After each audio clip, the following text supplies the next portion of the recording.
Meet Laurie and her 1-year-old Quaker Parrot Jasper, whom she rehomed from a family with kids. Now this family with kids actually labeled Jasper as a biter, and they couldn't handle him at all because when he would bite, he would say, ouch! And he seemed to be self-reinforced when he was attacking this previous family. Now with Laurie, she hasn't had any sort of issues, but she did see the biting and ouch behavior, but very minimally. So she's been very happy with Jasper. She has him on our seasonal feeding system and our pellet. She has him having 12 hours of sleep. It's all really sounding great. So I say this all to say, if a bird isn't thriving in the environment that you can provide, it doesn't mean that it may not thrive in a completely different environment with somebody else. So it's something to just always consider that we may not be the perfect fit for the bird that we necessarily want to be the perfect fit for, but there is an environment that can help every animal thrive. It's just about finding it or creating that perfect environment for them. Today, Laurie's goals are to work with Jasper on flight training and stationing, which are two things that are pretty much the opposite. Stationing is where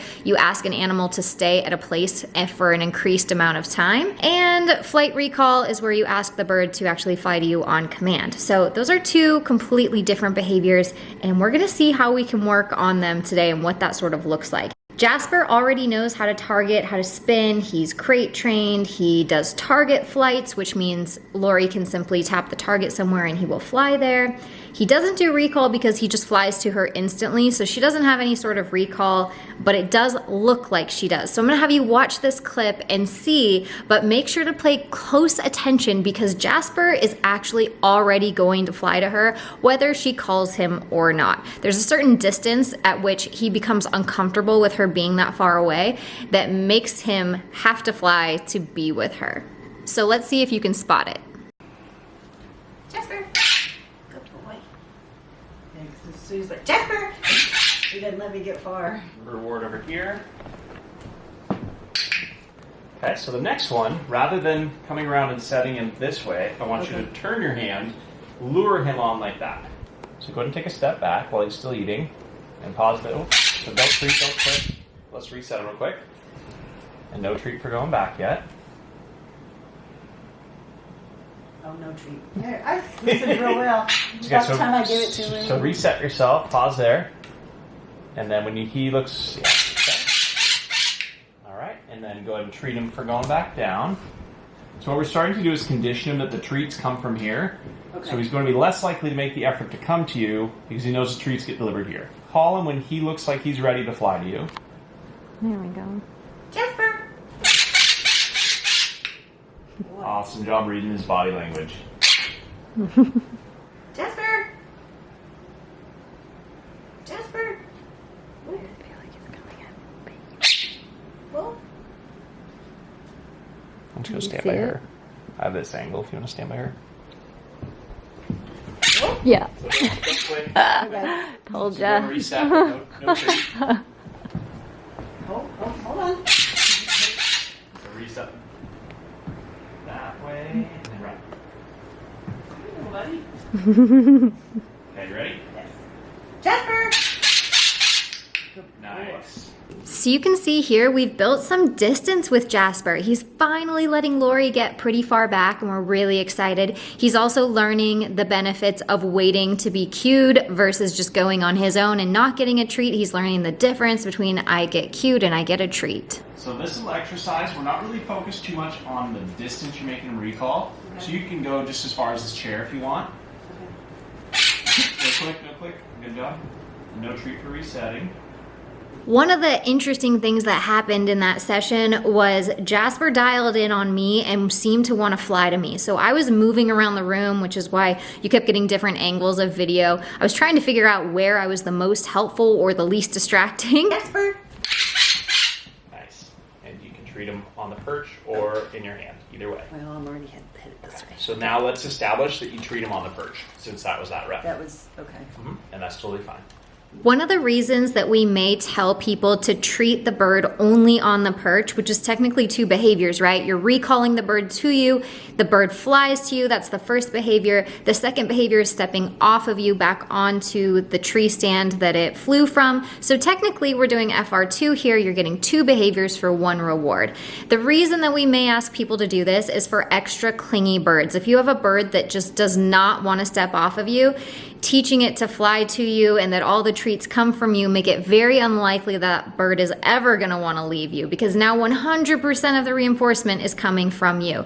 This is why we place the treat or the food reinforcement back on something else, such as the tea stand, so the bird gets more eager and encouraged to go back to that tea stand to receive its treat. This makes it so the bird is more likely to come off of you willingly by its own choice, because it knows that that's the only time it gets the treat, versus flying to you for both reward of just you being you and the bird wanting to hang out with you and also getting the treat there. So it's something for extra clingy birds to get them to nicely step off of you and sort of get used to the conditioning of that's the routine. I fly to you, but my treat comes elsewhere, so I want to get to that other location to be able to receive my reward.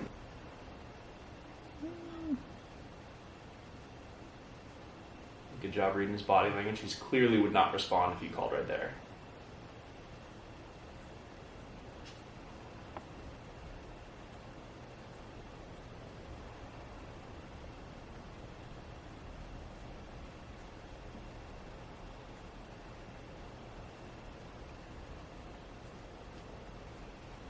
Let's allow a failure on this. Okay.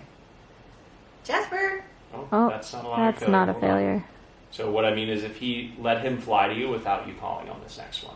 Oh, and then okay. and then we'll just reset it. Because right now we're getting a really long wait because he's naturally eating. So let's take advantage of that. So basically when he's done eating, he's going to fly to you. Just reset. Your hand motions are getting his attention with your right hand. Yeah.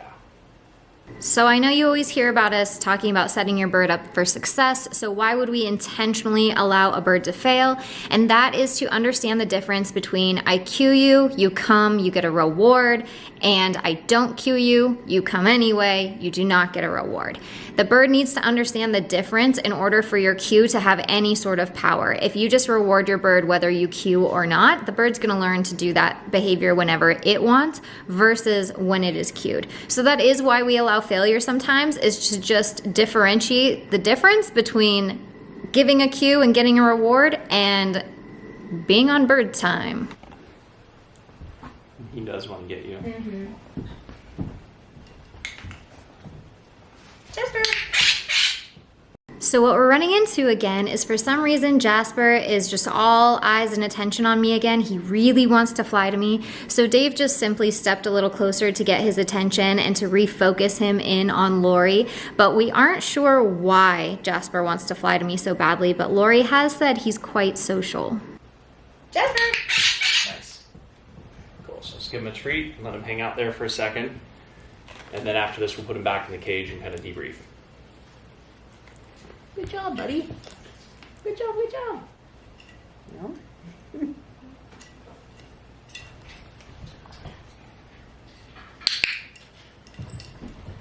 That's something good too, because he doesn't want to go back in the cage. Yeah. So treat him. Yeah, so any behavior you want to see more of, it's a trick. If you want to see more step up, retrain it as a trick. Most people just think like, you should step up, right? They have no desire to. They do things to gain pleasure or avoid pain. A lot of this size bird would rather fly to you than be picked up. So like budgies or a lot of conures oftentimes have kind of a little bit of hand phobia, but they'll fly to the hand. They just don't want to be stepped up.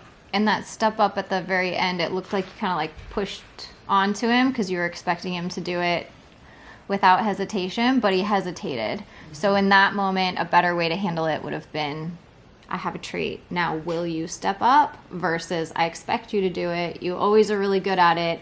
So I'm just going to like push at you and get closer to you. The better thing is to, how do I get the bird to come to me? Versus, how do I keep going to the bird? Yeah, and if the bird's actually not stepping coming up to is new too. He's Okay. always just wanted to fly. He didn't want to step up. Okay. Yeah, so even knowing that, even more now is like, hey, make sure that we teach step up as a trick. You know, a lot of times it puts it in perspective is what if the animal you're working with could kill you? right? You're like you're Like telling my it- Amazon. You're telling it to get it, right? So keep in mind, small bird owners, it is a very small bird tendency to want to fly to you and choose to come to you because they can choose to fly away from you versus you asking a bird to step up. I'll tell you right now with my budgie Blueberry, I let her come out of her cage. I rarely go in there and offer my hand for her to step up. It's just kind of going against what she would naturally like. And if I let her come out on her own, she ends up being a lot more friendly. Whereas if I put my hand into her cage, it comes off a little more threatening and she's automatically on the defense. So if you have a small or tiny bird at home and are having a hard time getting them to step up, consider doing flight training and then just shortening the flights to where you back it up into a step up, and make sure that you're actually training it and treating it like a formal training session. You may even find that you need to jackpot reward every single one to make it worth it in the very beginning of your training with your tiny or small bird. There are some things that I noticed that really slow you down and make it so that he has time to do what you're inevitably like, he's going to do this. And I think it's because you're creating that time for him. So a lot of it is a treat pouch would help immensely, because taking all this time to get a single treat is like taking all your seconds away. So that's the biggest thing. The other thing is when you have him step down on the perch, once both feet are down and he's facing this way, go to your spot. Don't wait for him to turn around, look at you, because that you're kind of waiting for all of that as you're grabbing the treat, and you're like, oh, now he's going to come to me, and that's because you lost all your seconds. So if you can face him away from you, and as soon as both feet are down, immediately go into your spot, so that when he turns around, you have time to be like, Jasper, and get prepared. Because a lot of the time when Dave's like, man, you better succeed, it's getting a little muddied because you've already used up your time at the perch. So there were times you'd look at me and you're like, I'm stuck. Yeah. That's the moment she's talking about. Okay. So when you feel that, you waited too long. Yeah, you waited too long. Okay. We're going to work on, I guess it's stationing. Today was more about perfect recall than stationing. Like, if you continue doing that, then he's going to want to go back to the perch, which can lead towards stationing later. But I think because there's so much of a desire to go to you, we'll fine-tune that, and then stationing can be added to that.